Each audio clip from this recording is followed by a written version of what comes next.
Hello student, welcome CBSE physics. तो बहुत ही important ज़रूरी प्रॉब्लम्स सारी कर करके देख रहे हैं हम। चैनल सब्सक्राइब कर लें। तो दो आइडेंटिकल लूप, उनकी डायरेक्शन दे रखी, करंट तो दे रखा है, अभी पड़ी कहाँ है वो भी हमें ध्यान देना है। एक्स, वाई और जेड। तो एक लूप तो पड़ी है जो आई करंट वाली एक्स वाई प्लेन में, यानी कि एक्स वाई प्लेन कौन सा होता है हमारा, ये एक्स वाई इस प्लेन में। और दूसरी जो लूप है जिसमें से करंट √3i पास कर रहा है वो पड़ी है वाई जेड प्लेन। तो वाई जेड प्लेन को कुछ अपन इस तरीके से दिखा लेते हैं।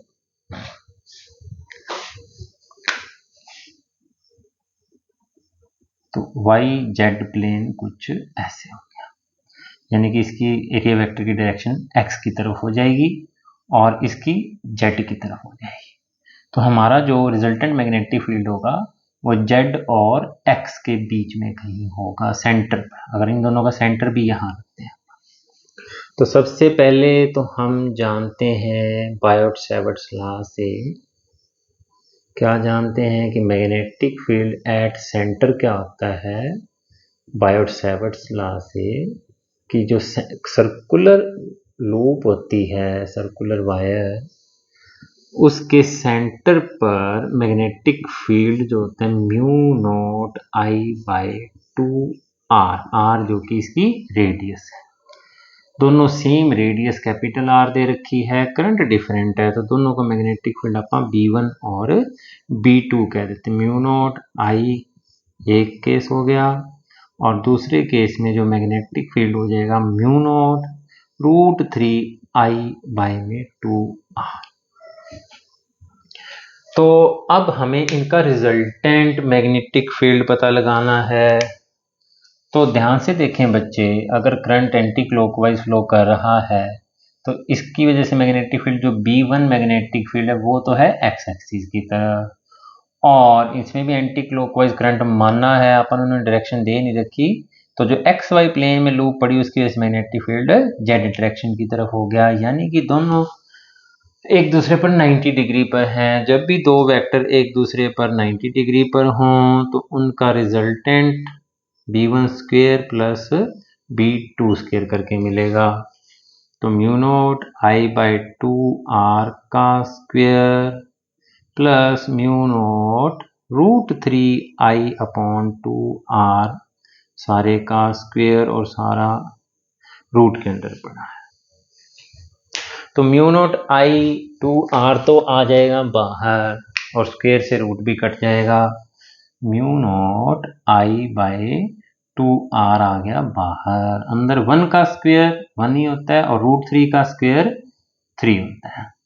तो रह गया हमारे पास μ0I/2r √4 का वैल्यू थी 2, μ0I/2r इंटू 2 से 2 गया, तो नेट मैग्नेटिक फील्ड जो आया है μ0I/r आया। कहाँ पर? At centre. उसने सेंटर पर पूछा है कितना मैग्नेटिक फील्ड, यहाँ पर। दोनों कॉन्सेंट्रिक हैं। तो अब एक पार्ट हो गया। तो डायरेक्शन के लिए भी अपने को सीधा टेंजेंट फाई यूज करना है। तो डायरेक्शन के लिए हमारे पास है टेंजेंट बीटा। आपकी मर्जी है, अगर आप इसके साथ लेते हो तो B2/B1 कर देना, इसके साथ एंगल लेते हो तो B1/B2 कर देना। तो टेंजेंट बीटा जो आ जाएगा हमारे पास,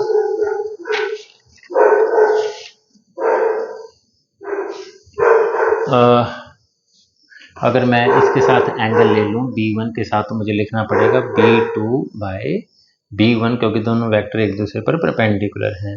तो B2 की वैल्यू कितनी थी? μ0√3I/2r upon μ0I/2r। तो टेंजेंट बीटा आ गया हमारे पास √3, और मुझे आई एम नॉट श्योर कि बीटा √3 पर कितना होता है। करके देखना पड़ेगा। Sine theta upon cos theta √3/2 upon 1/2 यानी 60 डिग्री। तो बीटा की वैल्यू आ गई 60 डिग्री विद B1। ये एंगल 60 डिग्री आया बच्चों। अगर ये एंगल कैलकुलेट करोगे तो ये 30 डिग्री आ जाएगा, विद B2 लिखना पड़ेगा आपको। तो थैंक यू बच्चों, चैनल सब्सक्राइब कर लें। सारी प्रॉब्लम एक एक प्रॉब्लम सॉल्व करके आपको देंगे।